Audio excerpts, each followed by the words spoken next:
네, 브라질 하면 좀 먼 나라 같지만 2000년 초 신흥국으로 부상하면서 한때 우리나라에서도 브라질 채권이나 관련 펀드에 투자하는 분들 많았는데요. 지난 2년 동안은 연속 마이너스 성장률을 기록하면서 사상 최악의 침체를 겪었고요. 또 투자하신 분들도 많은 손해를 봐야 했습니다. 올해는 브라질 경제 성장률이 플러스로 돌아설까라는 전망도 나오는데요. 상파울루 특파원 연결해서 자세한 얘기 들어보겠습니다. 자, 이재한 특파원. 자, 브라질 정부가 재정 적자를 줄이기 위해서 안간힘을 쏟고 있는데요. 그 일환으로 최근에는 공항까지 민간에 매각하기로 결정했죠. 그렇습니다. 상파울루 도심에서 약 8km 정도 떨어진 꽁고냐스라는 공항이 그 대상입니다. 브라질 내 국내선 전용 공항입니다. 브라질 정부는 내년에 이 꽁고냐스 공항을 민간에 매각하기로 결정했습니다. 현재는 브라질 공항 관리단이 운영하고 있는데요.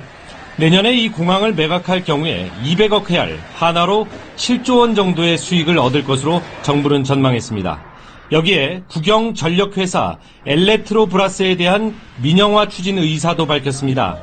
브라질 언론에 따르면 정부는 엘레트로브라스의 정부 지분을 매각하는 방안을 고려하고 있다고 밝혔습니다. 시장 가치는 200억 헤알, 약 7조 1천억 원으로 평가되지만 실제로 민영화가 이뤄지면 300억 헤알에 달할 것으로 정부는 기대하고 있습니다.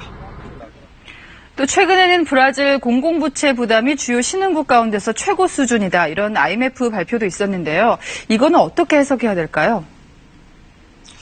네, IMF 국제통화기금은 브라질의 국내 총생산 GDP에 대비해서 공공부채 비율이 올해 80%를 넘길 것으로 전망했습니다.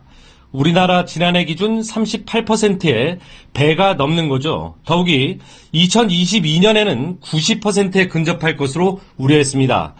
이는 인도나 중국, 멕시코 등의 추정치인 50%대와 비교해서 상당히 빠른 상승세입니다. 막대한 공공부채는 정부 재정적자의 한 원인이 됩니다. 브라질 경제의 가장 큰 아킬레스건 가운데 하나가 재정적자 문제입니다. 최근에는 리우의 국립대학 교수들이 지난해 상여금과 올해 임금을 받지 못하게 되자 강의를 중단하기도 했습니다. 재정적자는 지난해 56조 원으로 사상 최대 규모를 기록했는데요. 브라질 정부는 올해 50조 원을 넘지 않도록 정부 지출을 최대한 억제하겠다는 뜻을 밝혔습니다. 이를 위해서 연료세율을 인상하는 조치를 발표하기도 했습니다. Então, quando você tem que manter o critério da responsabilidade fiscal, a manutenção da meta, a determinação para o crescimento, você tem que dizer claramente o que está acontecendo. 아무래도 성장률에 그 경제 정책에 초점을 맞추게 되겠는데요. 올해는 마이너스 성장을 벗어날 것으로 보인다고요?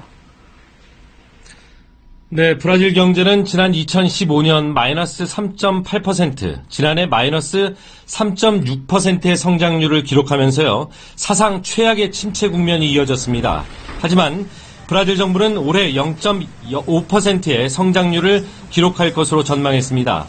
국제통화기금 IMF도 각종 지표가 저점을 확인하면서 침체 국면이 끝나가는 것으로 평가했습니다.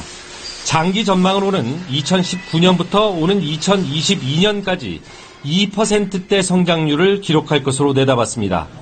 브라질의 기준금리는 현재 9.25%입니다. 정부는 기준금리를 낮춰서 성장률을 높인다는 계획입니다. 시장 전문가들은 물가가 기대 이상의 안정세를 유지하고 있어서 기준금리가 더 내려갈 것으로 내다봤습니다.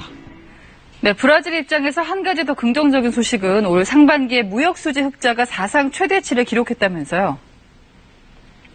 그렇습니다. 올해 상반기 무역수지가 362억 달러로 공식 집계가 시작된 이래 거의 30년 만에 가장 좋은 실적을 냈습니다. 지난해 상반기와 비교하면요, 53% 늘어난 겁니다. 브라질 대표 수출 품목인 원유와 철광석, 육류 수출이 지난해보다 27% 늘었고요. 반제품과 완제품 수출도 10% 넘게 증가했습니다. 정부는 상반기 무역 흑자가 기대 이상의 증가세를 나타내면서 올해 연간 목표치를 550억 달러로 높였습니다. 네, 또 브라질에는 우리 기업들이 많이 진출해 있지 않습니까? 그동안은 참 많이 힘들었는데 앞으로는 어떻게 경기를 전망할 수 있을까요? 네, 브라질에는 약 100개의 우리 기업이 진출해 있는데요. 이 가운데 현지 완성차 업체의 판매가 호조를 띠고 있습니다.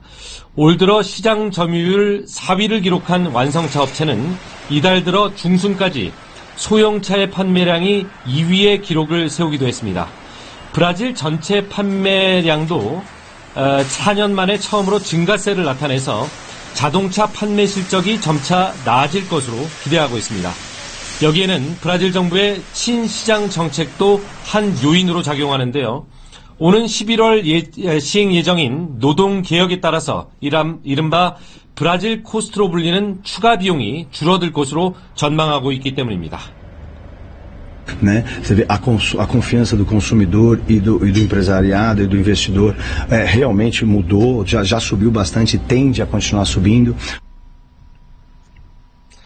또 뇌물수수 혐의를 받고 있는 테메르 대통령이 하원의 반대로 재판받을 위기를 모면한 것도 경제의 불확실성을 어느 정도 해소시킨 것으로 분석되고 있습니다.